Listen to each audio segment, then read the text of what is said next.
You clearly found your identity post football, but a lot of guys struggle with that.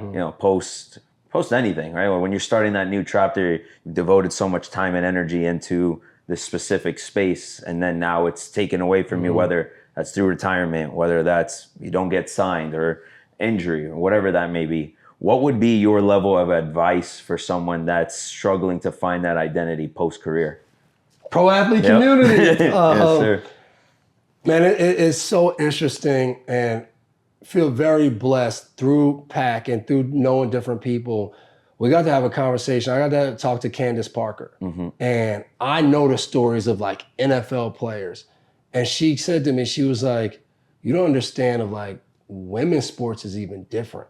She said, we go in with the thought of we're going to have a job. We're going to have to do these different things. We don't have the NFL to bank on. Like that's a totally different environment. And I was just like, damn. Not even a thought. Not a thought. Like even if we play 5 years pro, we got to get a job. Like we're not making that kind of money. And now I look and I try to tell guys that because I'm like, there's levels. But you just said it, everybody's transitioning from something in all walks of life. So I tell guys, like, for one, give yourself grace. Don't sit there and be the guy that was the person who they had to be elite in football. We had to give ourselves no grace. We had to be like, man, my step's not straight. I'm 45 degrees this. No, you need grace in this transition. I told guys the first PAC I came back and spoke to, I told guys, sometimes you wake up and everybody tells you your day needs to be full, it needs to be packed. Sometimes you need to have a day or a morning and afternoon where it's set just on you. Whatever you love to do, whatever it is to bring you back and kind of ground you and put you back in you gotta have that. Because we've been like this the whole time on go, do this, do that. Sometimes you gotta settle back. And the second thing I tell guys is we gotta keep just chugging along. We gotta keep shooting our shot. When you get to do football, and you master it, right? Because when you think about it, you start at whatever, high school, 10 years old like I did. I did it till I was 35. Like that's mastering a skill. You do it for that long. Yeah. So when we jump into the next thing, we're masters. I gotta master whatever I do next. No, what, how? Like that CEO, that's a billionaire, he's been trying to be that for the last 25 years. Exactly. He's been at the worst level of job ever. He's failed. Like I've met different guys who do really well now, and they've told me, like just downstairs today, guys saying, hey, I went public. I was worth $55 million. A year later, it all went to zero. Like that's ultimate failure. Yeah, seriously. Still, now he's an owner in sports leagues. And he figures it out. Exactly. And I try to tell guys, man, as you give yourself grace, man, don't be scared to just keep hopping in things, keep trying them out, keep doing those things, keep failing and getting back up because that's okay. Yeah. Like it's okay that you might retire at 29 and you're not a master at 32 of whatever you do next. Yeah. Like that's okay. I'm 37 years old and when I'm around football players, I'm like the oldest dude ever. You get in other different arenas, people are like, man, you're so young. Yeah, it's true. It's all so perspective. young. Look at all these things you've done. You're so young. Yeah. Like Chip always tells us that. He's like, man, I got my dream job at 37. He's like, you guys are talking about being done with work at 34, 35. Like that's not normal. Yeah. So I just try to bring that reality to guys before we ever dig into do you want to do private equity, venture capital? Do you want what pathway of job success?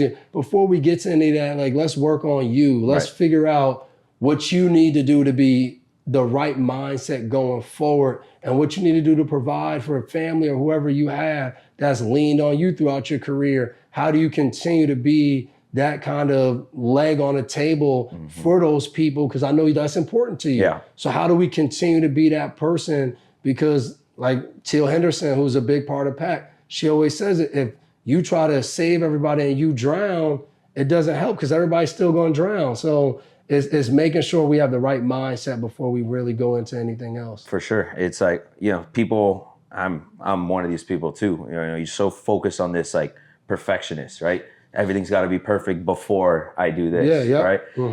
When you do that, it'll never get done. You know, it's like, all right, what can I do now to attack today, be the best version of myself today, so that tomorrow I've set myself up for that much more success. And you just start stacking those days as days of just improvement, right? And they're not going to be perfect. They're going to be far from perfect. And you might take some steps back in that process. But as long as that steady progression is happening and you're putting the work every day, doing the things that you can control, the wins are going to start to show. But when you get stuck in that like perfectionist mindset, you start paralyzing yourself. Man, as you said that, it made me think back to 2013. Matthew Slater, I got to play all 13 years of Matthew Slater. He's one of the greatest people, leaders I've ever been around. And he was always on me about going to Bible study on the Patriots. Like, hey man, still haven't seen you. And I had that mindset of, man, right now I still be going out. I'm still having fun. Like, I'll get there. Like when I'm ready, I'm gonna pull up my Bible study. And one day in the off season, I go and one of my teammates, Nate Solder, is in there and is known, but he's talking about how he was diagnosed with cancer. And then his son ended up getting diagnosed. And he talked about that. And our chaplain came in and talked about there's no perfect time. There's no like, oh, I'm good. I got everything figured out. And again, it's the typical story like, man, I wasn't even gonna go to chapel today. And I go and y'all talking directly to me and the impact it now has. And that for me was big because then I was chapel every week and doing all those different things. And it changed how I viewed things. And I still wasn't perfect. Like we never get to that. But it made me now walk this line of, hey man, I'm in. Like I came here and I just gotta be better than I was the day before. And if I feel like you just said, if I slip tomorrow and I fall back 5 days and I'm like, I'm where I'm at, where I was 5 days ago. All right. I'm back to it. Okay. But it's a process. It's a journey.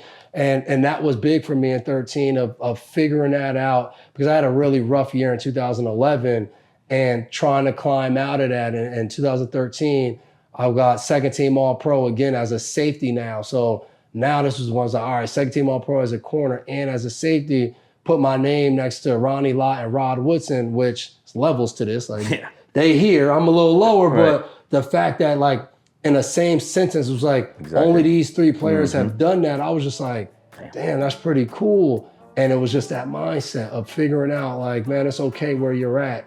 Now where you're at, how do you go? And I needed that at that point in my life and it stuck with me ever since.